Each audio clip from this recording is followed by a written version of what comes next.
Sugeng dalu Mas Geteng. Sugeng dalu. Alhamdulillah akhire aku iso sak panggung meneh karo adikku wedok sing banget tak tresnani. Alah apa yo Yo tegese tak tresnani ki antarane Mbak Yu karo adik wong yo.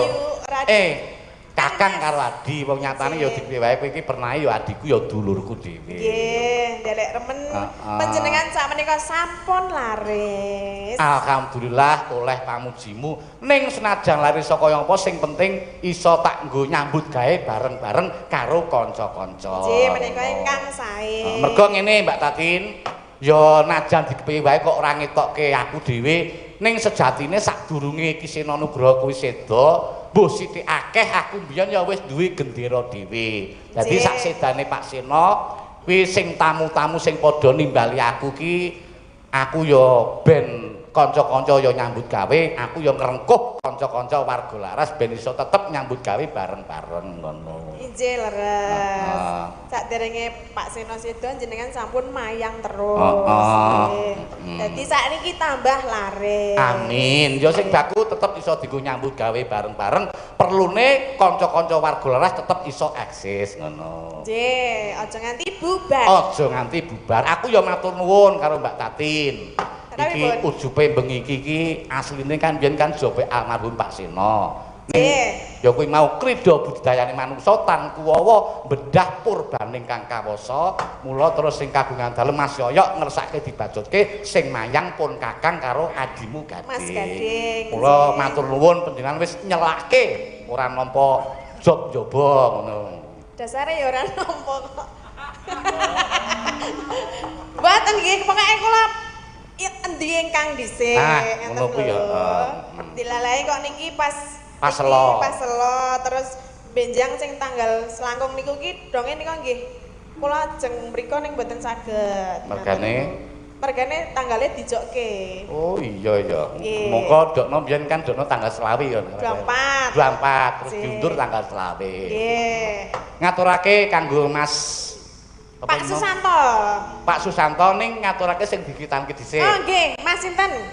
Sik sak Macane. Mas Ubadillah angel banget Ubaidillah. Ubaidillah nggih kagem Mas Ubaidillah menika sampun pagas apa jenenge nek Jawa iki? Manuk. Pagas Sukerto ngilangi mala Sukertane. Nggih, manuk. Lah jenenge apa sih? Manuk to, Pak? Nggih. Mugi kok malah dorame. Mugi dadosno bocah ingkang utama. Lare ingkang utama kok bocah. Lah jangan cah cilik. Ayo arep cah cilik kan nek ngono ya dibasake. Oh, lare ingkang utama. Terus apa meneh? Selamat menempuh bentuk baru. Ngono. Bentuke mbiyen kaya ngapa kok dadi wujud bentuk aku baru? Aku weruh kok. Sing tak maksud bentuk baru ki piye? Biyen ki mah aku mbahas ki aku kurang gedok kuping. Oh. Maksudnya mbiyen ora nggo helm, saiki terus nganggo helm ngono ta maksude? Apa saiki ana helm? Ki ana sing WA karo panjenengan saka sapa mau? Saking Pak Susanto Malang. Pak Susanto Malang ngersake siji Melati Renonce, loro Setya Tuhu. Nggih menika nyuwun salah setunggale. Terus niku wau Melati Rinonce. Sing dikersake bawa Mas Katno. Mula Mas Katno gandeng dikersake bawa ya gelem ora gelem jumeneng ngancani Mbak Tatin pokoke. Niki wau pun izin kalian kula mboten iso ngadeg. Lah mergane sikile lara. Ah goleke gerak apa piye? Ya suka kono wae apa piye? Wani maju ra. Iso ngadeg ra? Tak deke ye. Iki jane biasane Mbak Tatin ki sing lagi viral ki pasangane karo Mas Wondo. Ning Mas Wondo iki mau wis WA ning grup mergo vaksin booster to. Terus laporan nek jarine tangane sengkleh. Sing siji tangane sengkleh, sijine sikile lara. Ya ning sikile lara kok mangkat.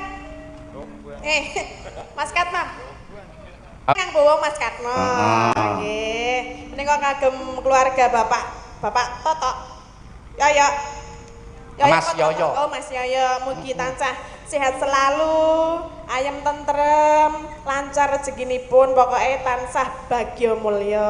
Tungane kagem keluarga Pak Yoyo. Nggih. Ya, Mas Katno diaturi bawa. Piye, sing bahas manuk. Bapak iki mah bahas manuk dipagas. Ayo Mas Katno. Neno neno kang katulu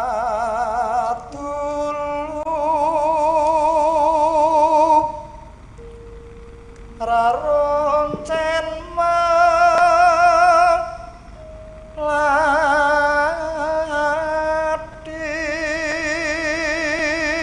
ayo nek ngadeg rak ya iso ngancani Mbak Tati ya. Mbak ayo ngadeg dilit yuk. Dilit wae to.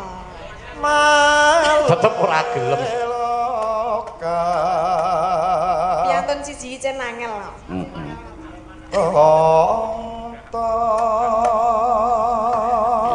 Iki pokoke ya sing do ngarep-arep Mas Gading sabar ya Mbak Tati. Cek sabar menika karang ya. Sing mengku ganti kuwi ngersake pokoke tekan limbukan aku. Sing penting saiki minangkani pambutan mengko gek Mas Gading. Iki Mas Gading wis tak naik porsi rada dawa tekan goro-goro mengko. Wah, hebat. Sesuk yuk sewengi ya Mas ya. Aku wis janji karo Mas Gading iki aku wis kerebukan karo Ketua Bupati Bantul. Mas nek Mas Gading pentaske sewengi wani urung aku langsung muni wani. Lah ya kudu wani no Mas. Wani jarene ngono kuwi. Wong gedhek pantruk yo. Wani ra, gedhek pengantruk. Wani kok mau omong karo aku wani kok. Soale nek karo aku sok ngece lho kaya bapakne biyen iki. Ora cocok pokoke. Ayo. Mongko malah ngece iso luwih parah paling. Oh, malah parah anake Bang bapakne. Ning bagus anake. Karang ngejek enom. Ning dia gak mau sama aku gak mau. Lah mergane apa? Ya aku kan wis tuwa. Gur mangsane tuwa ta wis saiki. Lah iya lah, lete terlalu jauh ning jane nek wong tresno iki ra ndelok umur ya. Allah. Kok tak kempit ngono. Wong karo sak anake kok ya kowe iki. Ayo Mas Karno. Rina wengi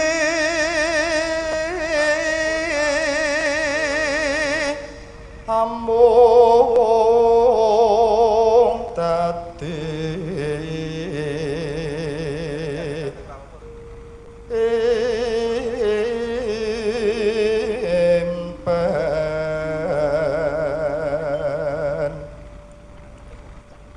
papuntone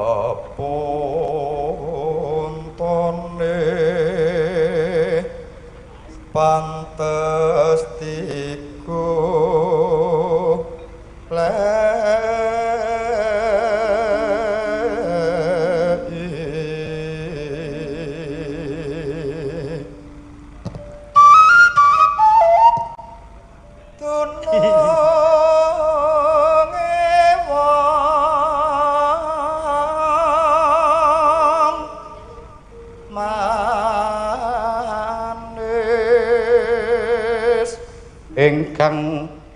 ingkang mawe oyo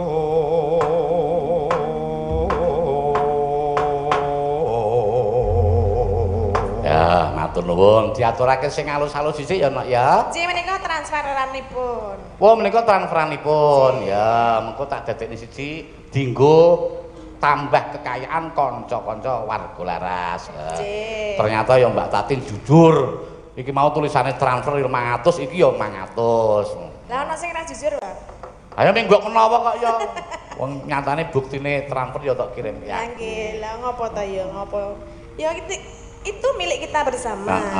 Ya kanca sinden, ya kanca wiyaga. Ya dalange njaluk ra? Ora.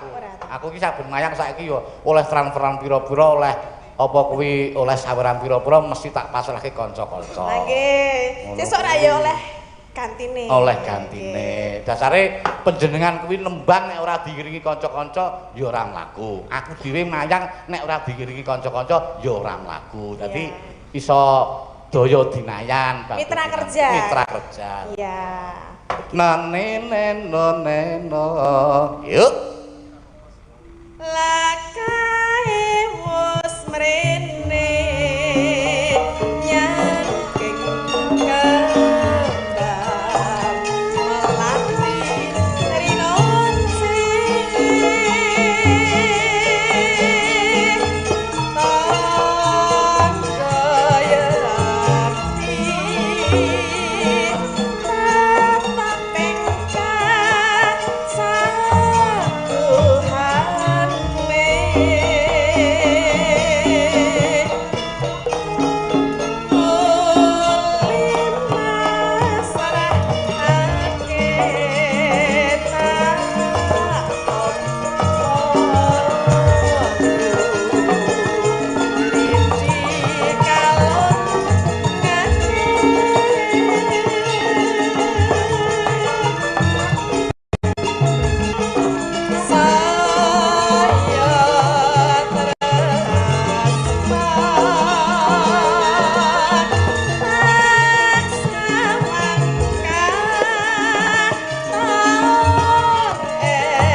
Iki adimu anting iki ora iso sowan mergane ya panjenengane iki saiki lagi gerah. Oh, sakit. Didongake wae muga-muga gek ndang-ndangan wingi Nggih.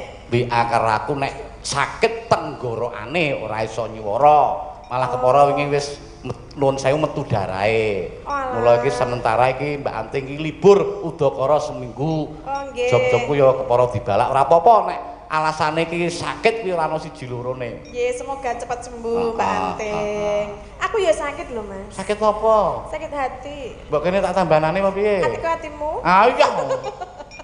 Nah, aku ora karo kowe ora bakal kengguh. Kan biyen iki tak rayu tetep ra gelem. Angel aku nak karo kowe iki. Aku coba nek sing neti, apa aku sing rayu aku ki neti selandari ngono ya. Lah piye? Apa bedane aku karo Mbak Neti? Ambo, aku ki anggere muni nyawang neti selandari iki nyandang Jawa ki rasane piye ngono lho. Oh ya lemu aku. Empuk ya empuk aku. Aku ra seneng sing empuk kok aku. Senenge sing piye? Ayo sing langsing-langsing ngono kae lho aku. Oh, seneng sing langsing. Sing cendik. Sing cendik wis lunga. Wis lunga nggawa rafiah. Jangan membuka ya. Lanjut ya. Ya. Iki pasanganku mawar putih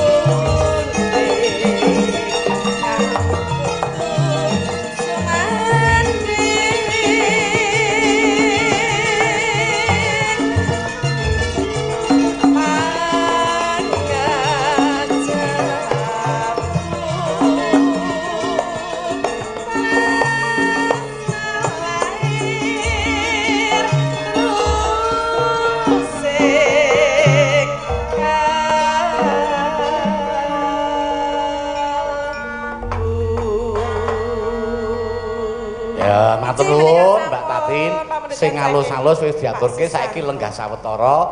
Mengko sing gayeng-gayeng dilanjut meneh. Siap. Mbak Tatin sing alus-alus dhisik. Ya. Iki masake meneh mengko ndak kelepyan. Nyuwun gending pepeling dibawani dipun kentunaken kagem setunggal keluarga besar Mas Yoyok, mugi-mugi ananda ubahe dados lare ingkang migunani tumrap nusa bangsa lan agami. Kaping kalih IKK Kurwil Pondok Gede lan IKK Jakarta Sejabotabek. Oh iki ikatan keluarga Kamal. Kaping 3 kagem sedaya warga Kamal ingkang mirsani Ringgit Wacuca dalu menika ugi ingkang mresani lumantar live streaming. Oh iki di live streaming. Lumantar channel Dalang Sena karo channel Ki Sena Nugroho. Mugi-mugi sedaya tansah pinaringan sehat lan katentreman. Amin. Pengirim Paryadi Jakarta ya. Mengko dipinangkani mboko siji. Iki ana meneh ora kepareng nyawer ning iki ya iki mengko ya kudu dipinangkani mergo tak delok iki mau panjenengane iki ubet wae ya ngurusi rokoke kanca-kanca ya ngurusi unjukane kanca-kanca sapa jebul nang kene aku ya ketemu kadangku sepuh sapa Mas Surono ki tilasane sindene Mbak Yatirah kae mbiyen wis sawetara wis dadi duda mbok saiki wis di bojo meneh apa urung aku ya ora ngerti. Wah ketemu sedulur meneh nang kene yen aku jaman nderekke Mas Mantos karo jaman nderekke almarhum Ki Sutono Hadi Sugito ya saben-saben ya ketemu ya saiki minangkani pamundutan ingkang saka Bu Hamidah karo Pak Susanto ben dadi siji ya dasare le ngersake ya padha apa ngersake lelagon Setyatuhu Setyatuhu ki pelok di aja dislendrokke dhisik iki aku nak ngaturi Mbak Ayu kira-kira wis wani jumeneng apa durung? Wis wani? Ya siap. Ayo Mbak Ayu ben ngaturake lelagon Setyatuhu. Dasare ya sing alus-alus dhisik. Iki panjenengan Mas Surono ngersakake lelagon Memanikku ning ora kepareng nyawer. Engko nek ora dipinangkani ndak kanca-kanca ora diterijok kaco mengko. Ayo kanca-kanca Mbak Ayu disepoti monggo nderek nganggo versi Bali ya kena monggo nderek rencang-rencang Ayu Purwo Lestari warga laras.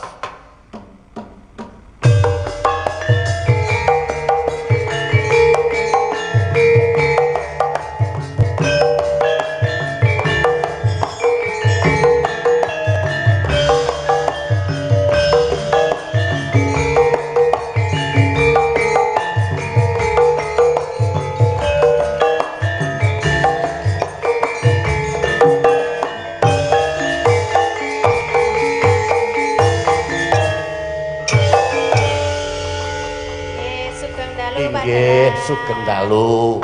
Sampun dangan, sampun sehat. Pangestunipun. Alhamdulillah. Jane mbengi kenapa to? Yuk wong mbengi nyindeni aku sore ketoke Bagas waras kok ngerti-ngerti kok. Ilang ki ning ndi wo, aku terus dilapori karo Mas Janu sing laden aku. Mbak Ayu wangsul mergo nuwun sewu mangsur jarene. Jane ngopo to? Nggih ngetiku.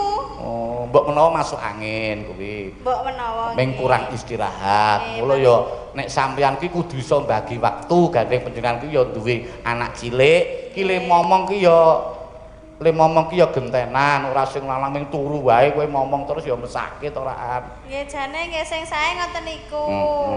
Ning piye? Ning ya mbuh. Iya.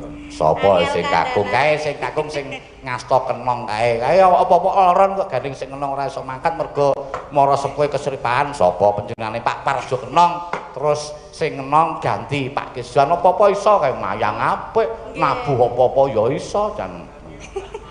Sing ra iso apa ya? Mbuh ngate. Sing ra iso jujur. Mongko jane ya luwes, ya piyake kok le luwes. Jane lok tenan kok. Setya tuhuna minangkani pamundutan saka Pak Susanto karo Ibu Hamidah. Ibu Hamidah ya wis kepareng transfer lumantar admin 500.000. Ya, dibawangi nok. Pamintaku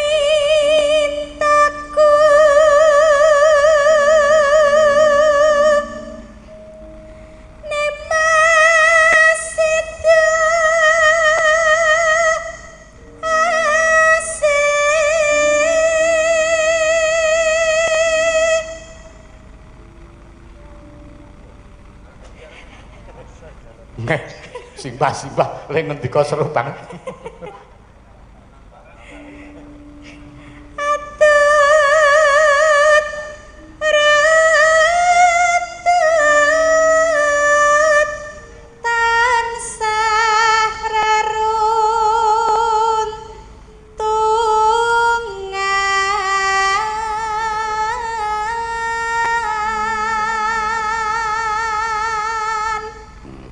Noleno ing sarena lan wangine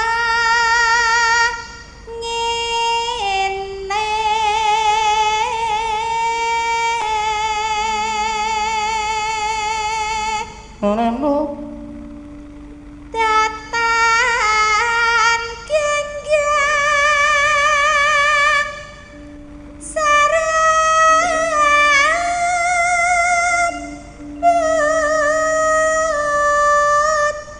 lamun adoh caketing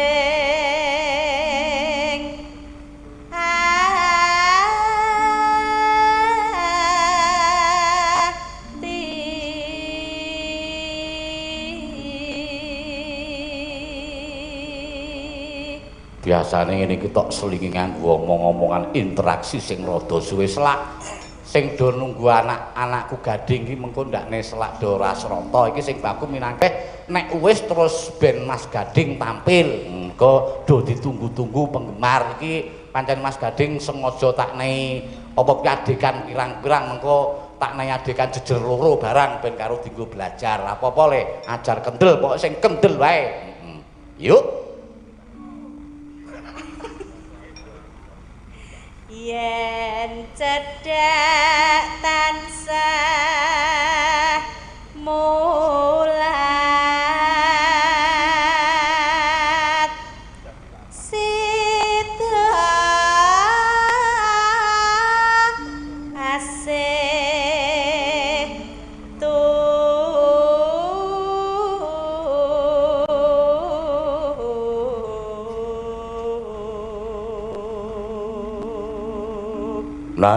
Nano pindha mimi lan mintuna ayo nimas bareng ana tepi wae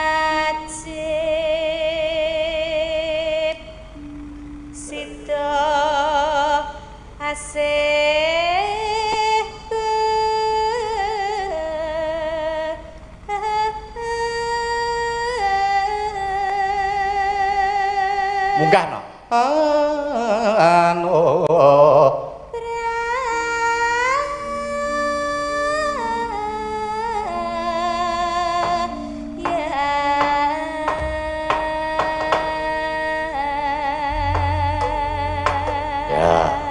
langsung buka celuk wae nduk neno nano nino aku kang setya satuhu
disuk ae masak ramban wae. Mugi antuk berkahing wiji ati ngomong tansah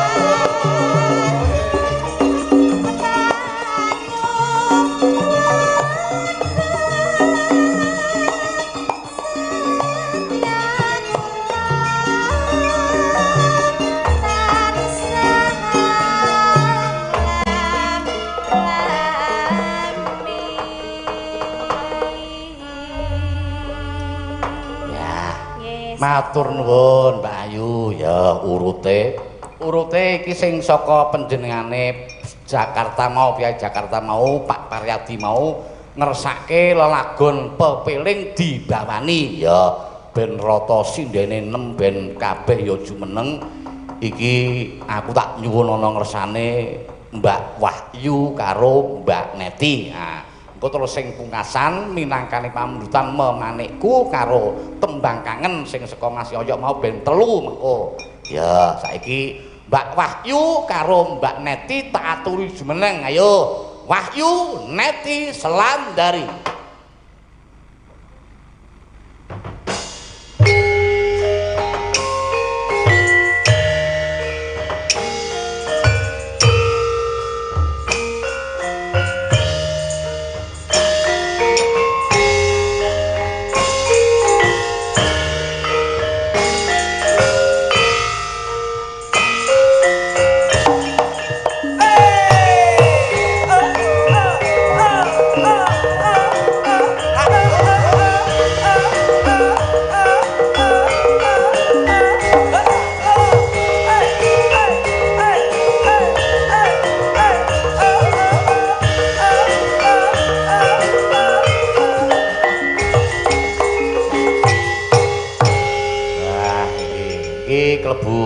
Sinden warga laras sing uga klebu terlama. Ya sugeng dalu Mbak Wahyu, Mbak Neti. Sugeng dalu Mbak Dalam. Iki cekak-ceket, iki ana sing ngresake lelagon pepiling ning ngresake dibawani. Saka sapa? Saka adiku sing mijil saka Mbrebah, Mbak Wahyu Krisnawati, Dandang Kula, rukun Islam ya Nduk ya. Nggih. Monggo. Ora muni yuk ngono iki. Menawi aku ki mesti wis piye ya, wis spontan ning kudu ngono kuwi kan. Wis refleks. rukun Islam. Ling wahyu ya engko ya len joget aja nganti dumpul mengko. Manut karo Mbak Neti mengko yuk. Kang limo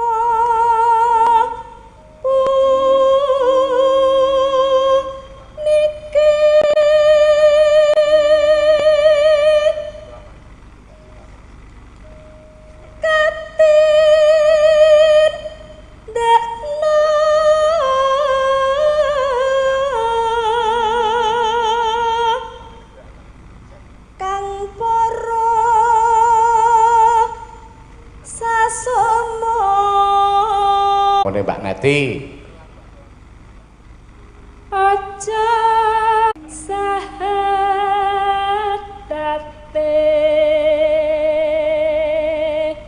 kang angka siji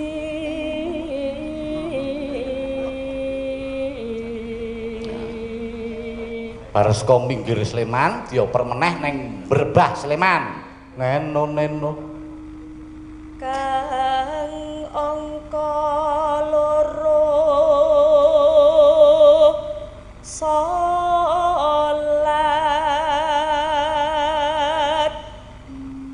dene kang telu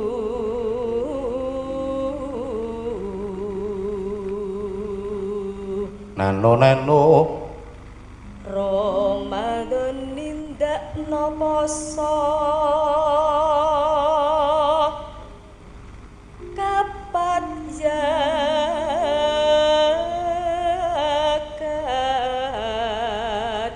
ping 5 ibadah haji sing pungkasan minggir karo semoyo bareng rukun yuk rukun Islam sampurna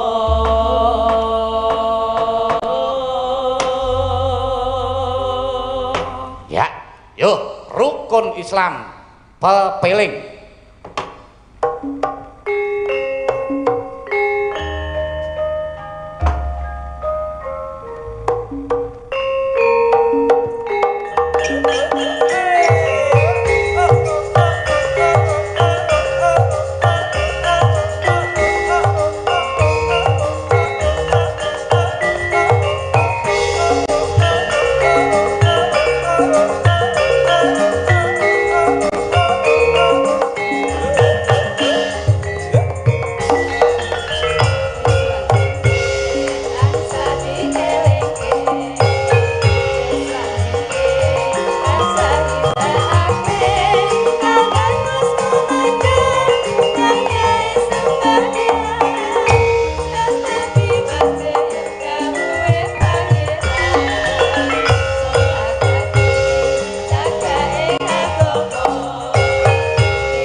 Mapanana ing madyan ing aloka kundang ing prawadya sawega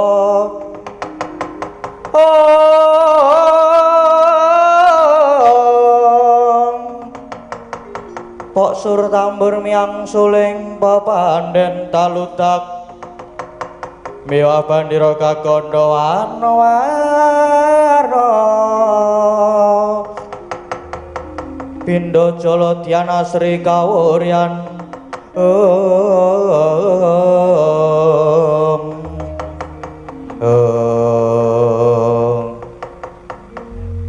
Tumenggung Sindhu Bantala ya Sindhu Gumbala apa dene Anggana Sekti inggih kula Rekyana Patih inggih wonten dawuh Gusti Patih tak kira wis padha mireng dhewe apa ingkang dadi dawuhing Sinuwun Prabu Welgedwel Baya Prabu Tongtongsot nggone sedya ngelar jajan nelukake negara kayata Ngamarta Dwarawati Mandura awake dhewe kang kajibah nyangkul pakaryan iki nanging iki malah ana bapak nglayani jujuran usuli ya merga negara Ngloji Tengara malah ketekan parang muka saka negara Ngastina inggih lajeng keparengipun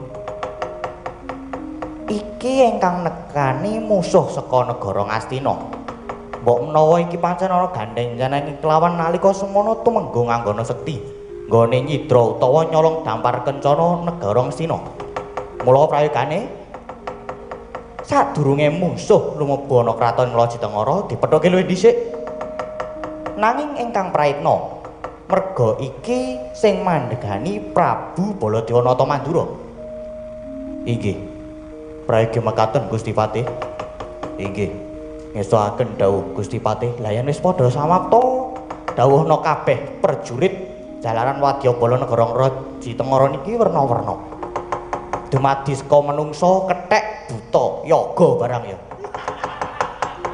kabeh wae supaya padha nyawiji disiagake kanthi sikep gegamaning ayuda Anggana Sekti inggih wonten dawuh Rekyana Patih kowe kuwi nadyan tumenggung wujudmu kethek nanging swaramu ki apik mara gagi nembang tengara budhaling wadya inggih mboten langkung ngestoaken dawuh Gusti Patih nyangkat sang Prawara Kuswa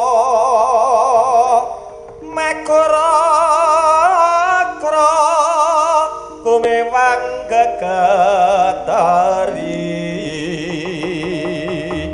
swaraning tetek kumura marpakri ing torangga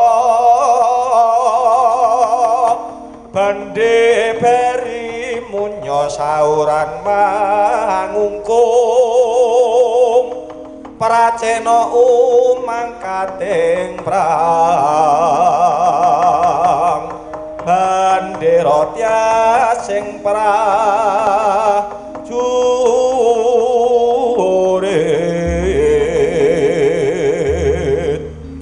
mung jir tret tret tret tret tret tret tret tret tret tret tret tret tret tit tit tit tret tret tret tret tret tret tret tret tret tret tret tret tret tret tret mung jir tret tret tret tret tret tret tret tret tret tret tret tret tret tret tret tret tret tret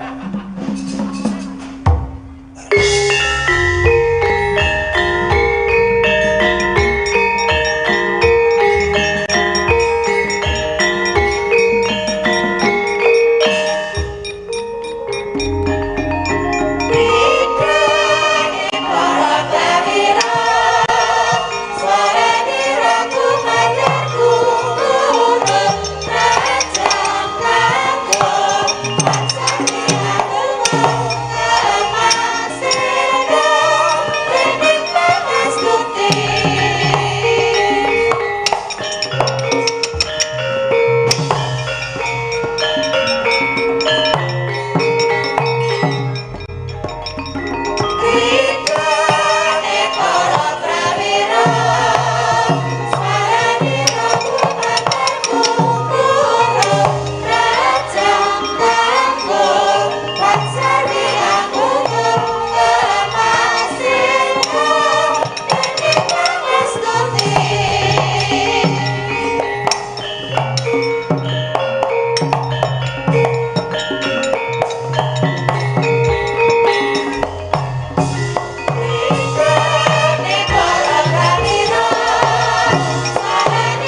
selawu.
Sri Baladewa Narpati Tuwin Nareswara Kresna kalangkung tresnanira mring Dyah Banon Cinawi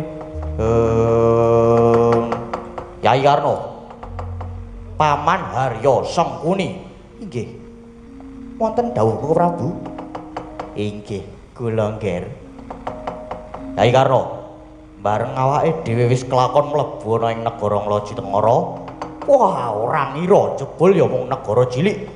Nanging lha kok jebul gawe rap. Nyatane wae kelakon nyidra dampar negara Ngastina. Iki saka pandugaku mesti ratune lan punggawane ora mung sembarangan. Mula ingkang padha prayitna inggih Koko Prabu Paman Arya. Pabarisaning Kurawa supados dikencengi inggih nggih ngestakaken dawuh Yai Karna Siadi pinangka dadi cucuking prajurit enggal tatanan maneh pabarisaning Wadyabala enggal ngangset mlebu negara Nglaji-Tengara dijaluk bali dampar keprabon Ngastina ora gelem ngulungake Nglaji-Tengara dikecah srana perang inggih ngestakaken dawuh Koko Prabu Paman Harya mang dawuhke Kurawa lan Wadyabala supados majenging palagan inggih nger Kurawa ayo enggal padha maju perang inggih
maju.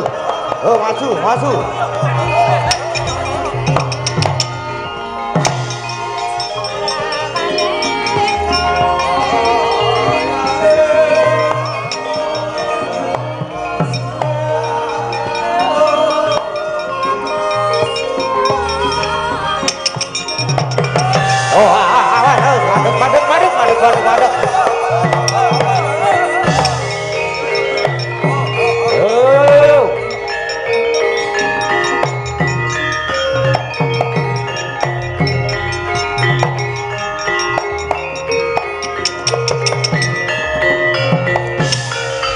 kanca mandek, kanca mandek.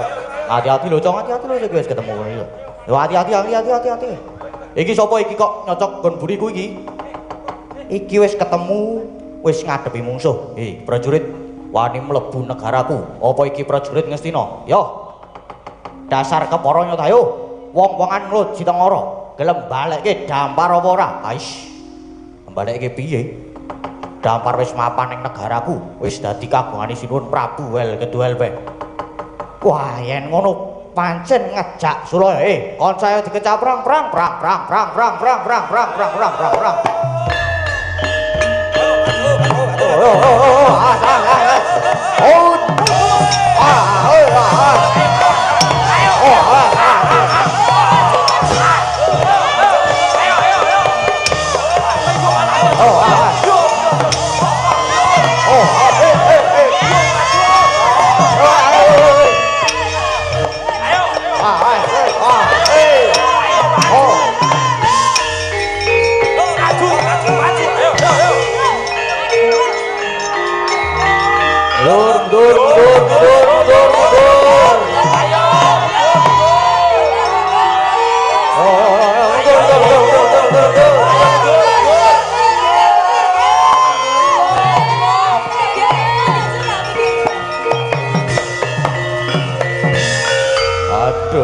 Aku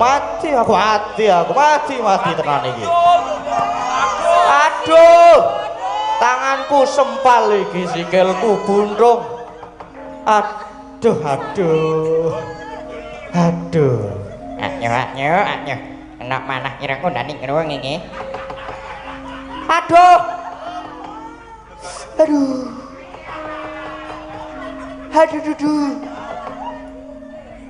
Dasku ilang. Nek dasmu ilang sing tok ngomong ki apa? Das ngisor, Cek. Aduh. Das rek maksude iki. Waduh. Wah, rokokku kok ilang iki. Dicolong janu apa ya? Ayo wis, yo. Kanca mundur. Aduh.